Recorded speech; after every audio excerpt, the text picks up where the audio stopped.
But I do think like as a consumer, you have to evaluate environment. And like, to me, I would much rather buy in this environment than last year's environment. Like last year, home goes on the market at 5 o'clock on a Friday. It's got 40 offers and, it's selling for 30% over list price. Like that's not a fun environment. Like, if you really want to buy a home in this environment, it's back to the buyer, having some, control again. So, for people that I meet, I really try to focus on, don't read, what's on CNBC or, what you're seeing online about the housing market, which way it's going to go. It's like, buy based upon your needs, buy based upon, what your family needs and where you want to be. And understand whether, there's a slight dip short term. If you plan on being in that home long term, like, the value will always go up.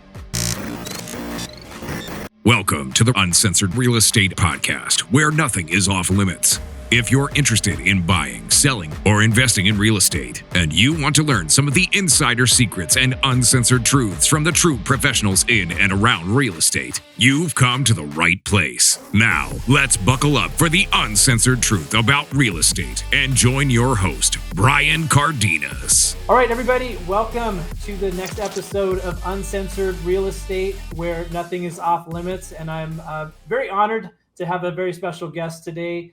Anthony Casa with UMortgage. He's the president and CEO.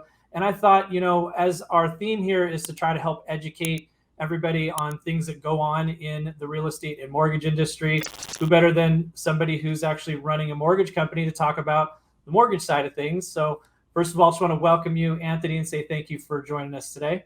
Thank you, Brian. This is great. Love what you're doing and love the opportunity to educate and share, the nuance of the mortgage industry with as many consumers as possible.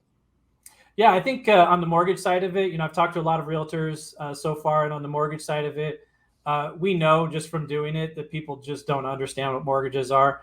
Nobody goes out there saying, "Hey, I want a mortgage. Give me a mortgage." Like, we're the necessary evil to get them what they want. And one of the things that I've noticed, through the years as technology has improved, we've automated the process, we've automated disclosures and signing of documents. And the biggest thing that I've noticed is people don't read stuff anymore. Yes. Because they click through and sign stuff and they're just not paying attention to it. And so as little as people understood about mortgages in the past, I think they understand even less nowadays. And so what I would like to just kind of start things out with you is just ask you, what do you see in the marketplace that a lot of people don't really understand as a consumer that goes on, whether it's on the mortgage side or the real estate side, that you feel like is really important and something that's just a missed opportunity for people to understand? I think, honestly, Brian, I can only stem it from my life experience, having gone through the housing crisis, is I think people get really caught up in the current headline and it impacts their decision-making. And, as somebody that sold a lot of real estate, when the housing crisis happened, so I bought it high, housing crisis happened, sold it low, and really got my pants, got a kick in the pants. But, fast forward, I remember thinking like, I got out lucky, I only lost a couple $100,000. Like, I got out lucky. This could have been a disaster. Fast forward 10 years, those homes all sold for double, what I sold them for back, what I bought them for at their peak. They sold for double that. So home values always go up. And, right now we're going through another one of those, like, what I would call like a, snapshot in time, where people are starting to like change their view on real estate. And they're like, oh, now's not the time to buy, home prices are going to come down. It's never going to be a direct arrow all the way up. But I do think like as a consumer, you have to evaluate environment. And like, to me, I would much rather buy in this environment than last year's environment. Like last year, home goes on the market at 5 o'clock on a Friday. It's got 40 offers and, it's selling for 30% over list price. Like that's not a fun environment. Like, if you really want to buy a home in this environment, it's back to the buyer, having some, control again. So, for people that I meet, I really try to focus on, don't read, what's on CNBC or, what you're seeing online about the housing market, which way it's going to go. It's like, buy based upon your needs, buy based upon, what your family needs and where you want to be. And understand whether, there's a slight dip short term.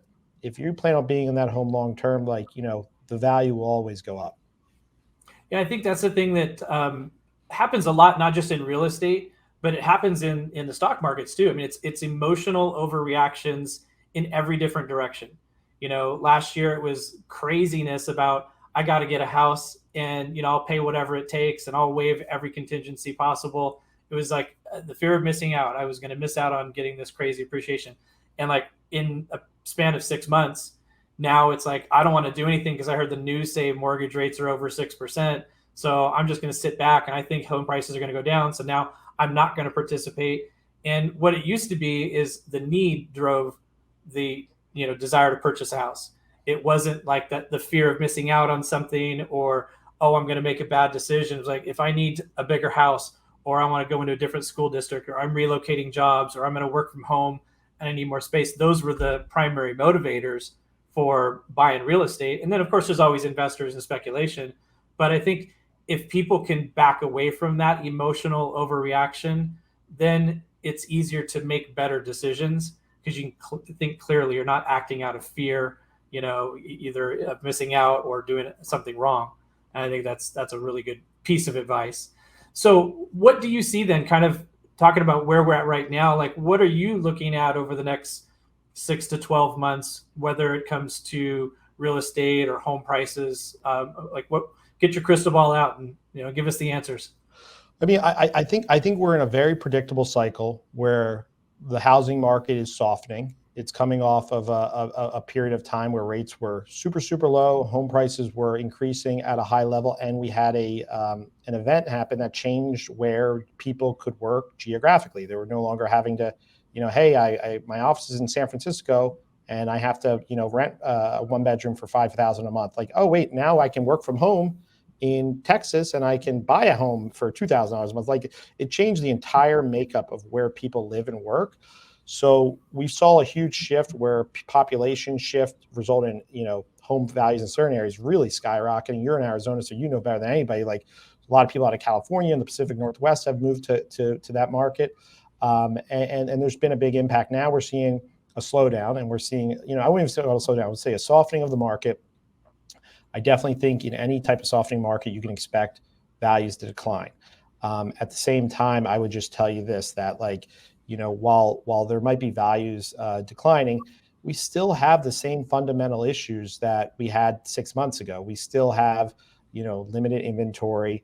We still have home affordability issues, meaning, your average the starter home right now in Arizona is unaffordable for a lot of people. So like, those core issues aren't going to change. So I think, for this next year and a half, that we'll consistently see those headlines. And I don't think anybody needs to overreact and be like, this is the new normal. It's just a cycle. And once we go through the cycle, we'll, start to see, rates go down. We'll start to see more home buyers come online, and, we'll go through another cycle. But I would be very long-term focused if I was a home buyer in this market, or a home seller. I think as a home seller, it's like, there's this now like, oh, should I cut the price? I'm seeing people do X, Y, and Z. It's like, if you're selling to time the market, you're never going to get it right. If you actually need to sell, then, sell, and guess what? Whatever you buy on the other side is going to be, proportionately timed with the market and go up in the future. Yeah, I think that's a great point. We always hear never try to time the market, in investing. And it's the same thing for real estate. When you're buying and selling, you're going to get, the benefit of either a high market or a low market on both sides of the transaction. So it's all going to kind of work out in the end. But we talk to agents all the time, and they're talking to their borrowers. We're talking to them about, what should they do? Should they buy now? Should they wait? And the thing that we're seeing in our market, and probably similar in a lot of places, but I think we're maybe a little bit on the forefront of it, is we've seen a ridiculously drastic increase in supply of homes. A few months ago, we had 3,000 or 4,000 homes in the market in Maricopa County, and we're up to 16,000. And so it's just been a dramatic increase. And so people are obviously wondering, should I wait? They saw rates go up. They probably don't realize rates have come down a little bit. And so we just try to direct them back, like you said, buy for your need. And, if rates do come down, like a lot of people think, whether it's 6 months, a year and a half, whatever, then you probably have an opportunity there to refinance and kind of reset the financials of it. But you got the house, you probably had less competition, probably got a little better price right now. So I think for now in our market, it's easier for a first-time home buyer, if they can afford the payments, to be able to actually get a home. And I think that's one thing that, people don't realize is, hey, you got a lot less competition, you got more opportunities now than you did, even 3 or 4 months ago. Yeah, and I think it all comes back to working with the right professionals. So you opened up and you talked about like how the mortgage industry is going in the wrong direction when it comes to educating consumers. Like the whole Rocket Mortgage, one click you get mortgage type of mindset. It's like, well, one click you get mortgage, but what are you signing up for? You haven't had an expert in front of you explain what you're getting into, and any strategy that an expert would provide to you. Like today, consumers borrowing at whatever rate they're at, and they might look at that and that might discourage them from buying. But people like you and I know how these cycles work. And we know it's like, hey, listen, rates are going to be like this for 12 to 18 months. You're going to be able to refi that at no cost in the future and substantially drop your payment. So don't get fixated on, what your rate is today. Understand that we've done this over many, many cycles. And the person that bought 6 months ago or a year ago are the people that we refi as rates come down to get them the lowest possible rate and also reduce their amortization, their term. So like, I just kind of look at it and say, working with an expert, whether it's a financial advisor or a real estate agent or a mortgage professional, is really critical. It's like, your market, and some person in a call center in Detroit is not going to tell a consumer better than you on how to work the Arizona market. You just know it. So to me, I just think like expertise is so important in real estate, and we see the issue to the consumer when they don't have a good professional either negotiating on their behalf or presenting them with the best options with a long-term focus. Yeah, so we talked to a lot of agents and asked that question of them, because it's hard. The consumer has a really difficult job to try to figure out how to choose the right agent. And, what's the difference between one agent and another? And years of experience isn't always a good indicator. We get those agents to say, oh, I've been doing this for 27 years and, I might have done 27 transactions. But on the mortgage side of it, that's the question I want to pose to you is, there's a lot of different ways for people to go get a mortgage. Like you said, push button, get mortgage. What are the different routes that people can go to get their mortgage, and what are some of the differences that they may not know? And ultimately, I guess the main question is, how does somebody choose the right person? How do they know who the right mortgage professional is for them to work with? Honestly, this is a really good question. I think personally that it's important that you as much as you can remove the transactional element of the loan process, the better. So if you're under contract and you're looking for mortgage people, you're in a transaction. It's too late. You have not given yourself enough time to develop a relationship with your mortgage professional. You have a timeline and you have to get it done, buy that house in a certain timeline. So like, it eliminates the ability to effectively understand if your person is a professional or just like a good, transactional agent. So I definitely think it's something that you be very intentional about early on, especially if you're a client that like is more, might have needs from a, credit repair or, any type of a self-employed borrower, anybody with specialization. The more specialization you need, the earlier you should start. But I think for me, like the things that I would evaluate in a loan officer is, number one, do they care? I think that's a really important one, is before I can even get to like understanding their expertise, is like, is this the type of person that, I can truly believe that when they're giving me advice, and forget like what rate or fees they're offering, but they're giving me the advice they'd give to like their brother. And that's a big one. So I've had a lot of like loan officers that work for certain mortgage companies that will refer their relatives to us because we have a thinner margin model. And I'm like, wait, you're sending your brother to us and you're not going to do the loan, even though you're licensed there? And that to me is like an ethics question. So like, do they care about me, number one? Then number two, I try to learn about like from an overall experience standpoint, like how familiar they are with any of the specialization.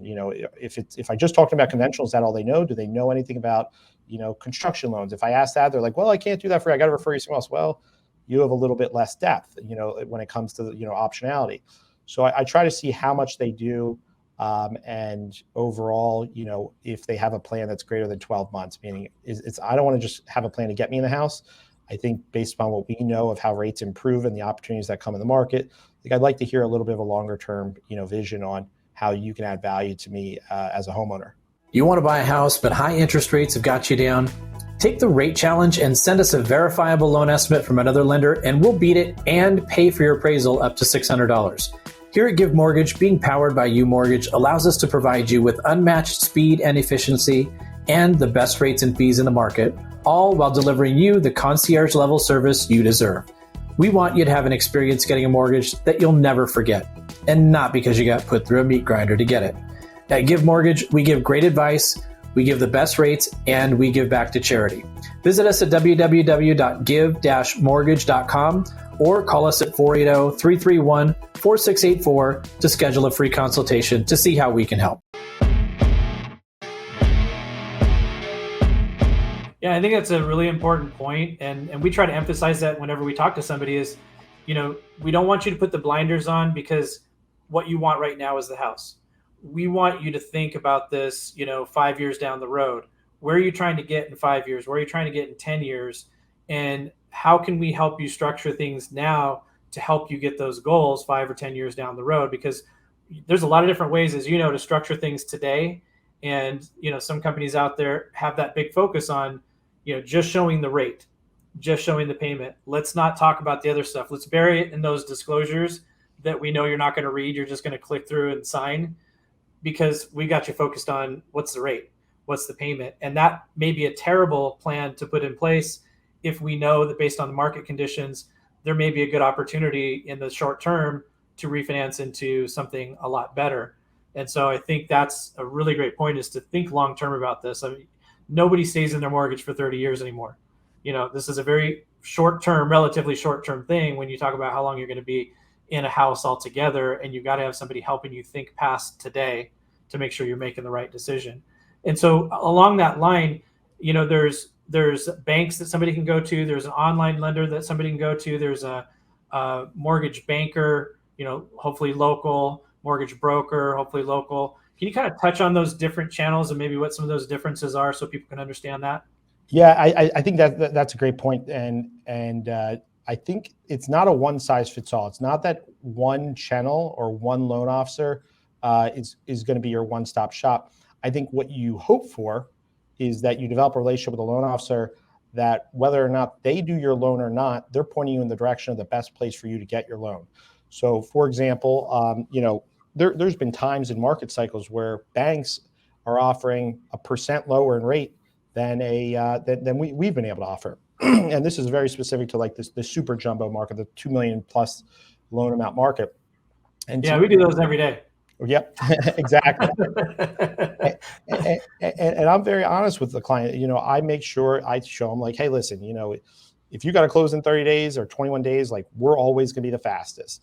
But if we're in a situation where there's a noticeable, opportunity in the market for them to go and get a better rate, I'm going to tell them like, hey, this isn't my wheelhouse. I've got a guy that works there that I have a relationship with that I refer these situations to. So to me, I don't think nobody's one size fits all. If you were to tell me if a veteran borrower came to you and needed a loan, I'm going to send them to a specific group of loan officers that I know those products in and out and are going to be best serve the customer. But then I look at it and say, like, there's reverse loans. Like my best loan officer on VA and conventional might not know anything about reverse. So there's a lot of nuance there, and that puts the consumer in a very tough position based upon their needs. And that's why I think, working with either a mortgage broker or working with somebody that has a team or an organizational structure behind them that allows them to kind of do what they do best for you. But if they can't do something that you're looking to do, they have an expert on their team. But to be honest with you, it's pretty complicated. Like I'm going to be straight with you. Like I don't want to, I don't like as a consumer, I really want to be straight and just say like, this is why doing your research matters. This is why focusing on the character of the people that you're working with matters, and evaluating their track record matters. Is like your needs can at times be very specific and nuanced. Yeah, I think that's what makes it really tough for the consumer, because everybody's so used to going online for everything. Like order their car on their phone. You know, they want to buy a house on the phone. They want the mortgage on the phone. Everything, you know, order dinner on their phone. And that's kind of like the mentality that the consumer has gotten into. But that's where real estate and mortgage is a little different. You know, it is a people business. I say this all the time. Like, technology is great. It's designed to make our life easier. But in a transaction that's so personal, like the house that you're going to buy and the house that you're going to live in and how you structure the financing on that, it's a very personal thing. And you really have to dig deep and rely probably more on referrals than you do on Google, you know, to find the right professionals to work with. Because if someone's got a track record and experience with somebody and they know that they have their best interest at heart, which is kind of what you talked about in the very beginning, somebody that cares. Like, if you can find somebody that cares by referral from someone else that cares, I think that's a really good starting off point as opposed to just jumping online. What do you think? I'm telling you right now, 4 years ago, somebody could tell me, hey, mortgage loan officers and realtors are going away. I can tell you right now, I've done all the research. I've been in every scenario under the sun, nationally, in every market. They're not going away. They are not going away. And the reason why they're not going away is there's so much nuance. You can automate a rating term refi for a W-2 agent, 100%. That could go away. But when it comes to a condo, for example, I can tell you, if you don't have a loan officer that truly understands condo project review and approval processes, and they're not familiar with it, if you're in a market that's heavy condo, you are not going to get qualified for a lot of loans. And we get those loans all the time because we have experts in that. And the expertise really varies from, like I said, the nuance of a VA loan or a condominium or even a self-employed borrower right now, non-QM loans. So like our approach has been this. And again, I don't think this is like, you know, we've figured it out yet. We're trying to like get to the best place as we can for consumers. But like, to me, it's all about triangulating the expertise. So, you know, I want to bring the best expertise in all areas together, and everybody have a self-awareness to know, like, here's what I'm great at. And although I'm not going to be the guy that can handle the reverse loan, I have somebody on my team that is an expert at that. And we're going to partner together to serve you.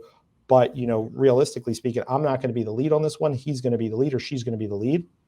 And I think that does two things. A, it allows the loan officer that is making a connection to learn and get better depth there. But more than anything, it allows you to best serve the customer. And that ultimately, that at the end of the day, every loan officer has the same objective if they're relationship focused, which is they want to do the best thing for the customer. And if they can't do it, they're going to bring somebody in the mix that can. Yeah.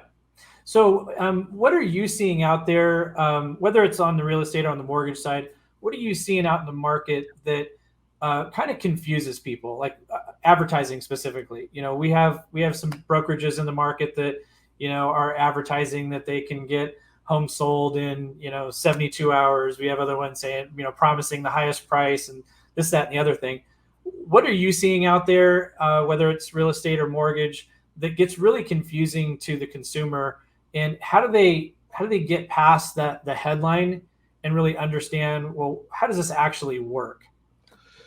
Yeah, I think this is where relationship and track record comes into play. But, you know, as far as working with an agent or working with a loan officer that has that, shiny object syndrome is really a problem in markets where conditions are chaotic, which we're kind of in that point where anytime things are going up or going down at any type of pace that is, you know, confusing, like this is where shiny objects come up. And I saw it like earlier this year with the cash offer programs. You know, I told all of our loan officers internally, like, this cash offer thing is like, everybody's talking about it now. In 6 months, it's not going to be an issue. Rates are going up, inventory softening, and it isn't an issue anymore. And to me, like, a lot of those programs are just marketing mechanisms. So I think just, you know, for the consumer, the focus needs to be, I'm not going to worry. I'm not going to get distracted by shiny objects. I'm going to work with a traditional loan officer that works for a traditional platform that's local in my community that I can actually track, has worked with real estate agents in my community. Here's what I can tell you about real estate agents. They are completely performance driven, meaning they only work with loan officers that deliver, serve their customers well, and consistently do it. Because the minute that they don't, they're going to switch to another loan officer. So if you have somebody local that has great 5-star reviews, that has experience and track record, and has multiple real estate agents that is their go-to person, it checks a lot of credibility boxes for me.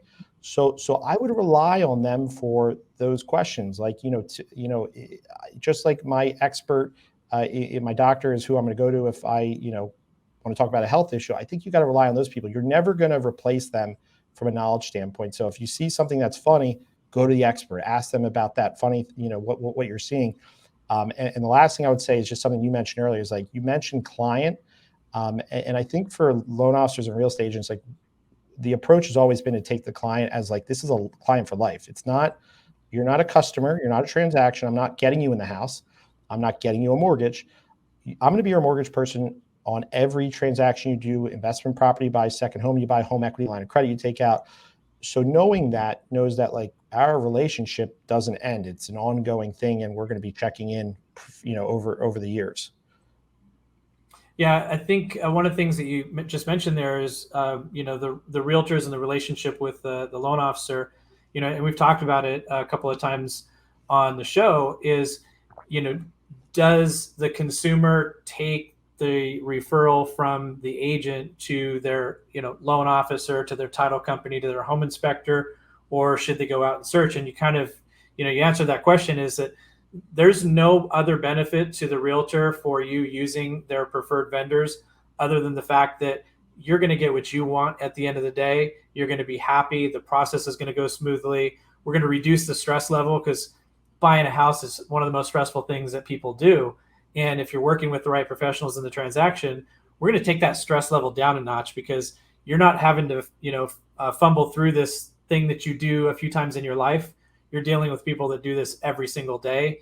And we know the pitfalls. We know the things to look out for. We know how to figure that out before you get under contract and, have that time pressure and that time crunch, over your head. And that's really what it boils down to is just because a realtor refers you to somebody, it's not for them, it's for you. And I think that's a really good piece of advice for people to kind of walk away with. One last thing I wanted to ask you before I let you go is, what is something that you're kind of seeing that's unique in the market?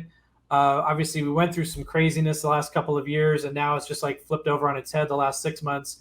Like, what are you seeing right now, maybe that is a little unique from what we might have seen in the past?